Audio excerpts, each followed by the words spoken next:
And we had to do this decompressive craniectomy para may baba yung pressure sa utak niya and to avoid further brain damage.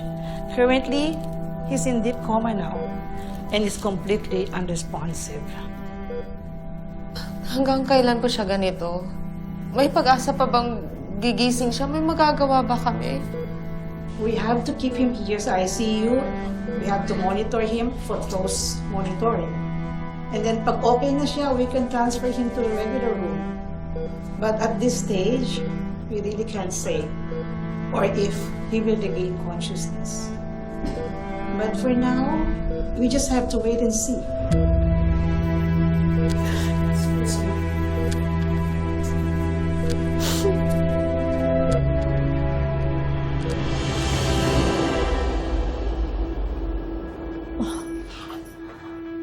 Oh, Greg.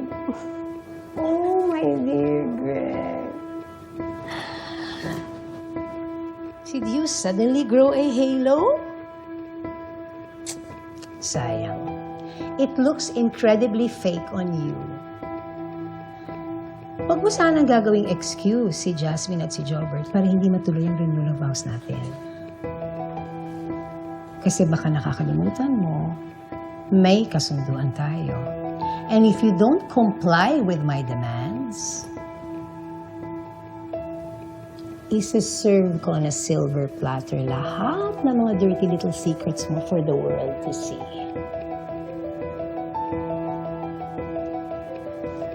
I don't think you want naman things to get messy, no?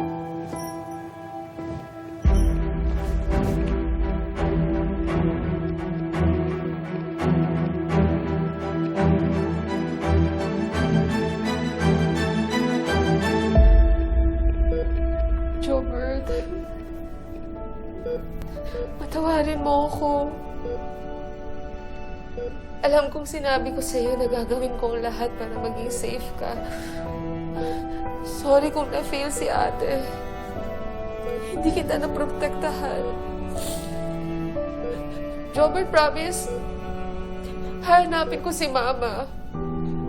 At kapag gumising ka na, magsasama-sama na tayong lahat. Gumising ka na. Huwag mo iwan, Jobert.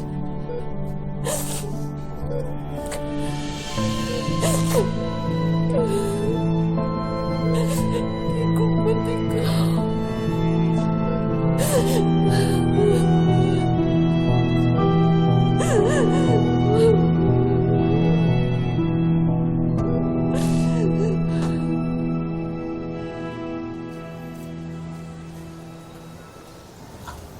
Marge.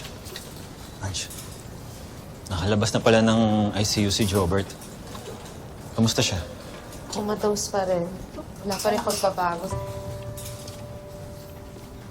Just hang in there.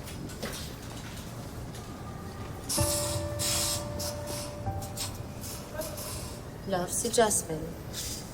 Don't worry about our daughter. I'll take care of her, okay? Hindi ko siya pababayaan. Di ba may chemo infusion siya mamaya?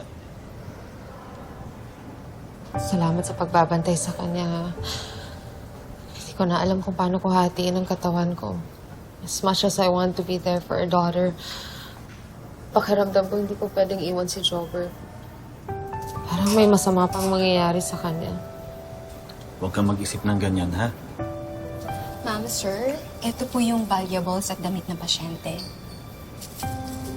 Bakit ngayon lang na-turnover? Sorry po, medyo na-delay. Ibinilin ko po sa kasama ko nung nakaliba ko, kaso hindi niya pala naasikaso. I'll take care of it. Thank you po.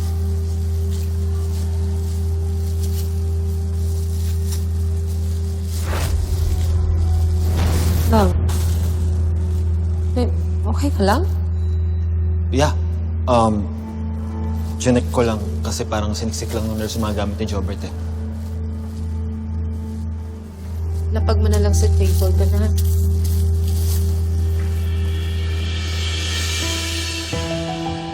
Ano? Nakita mo ba yung cellphone? Wala nga sa mga gamit ni Jobert.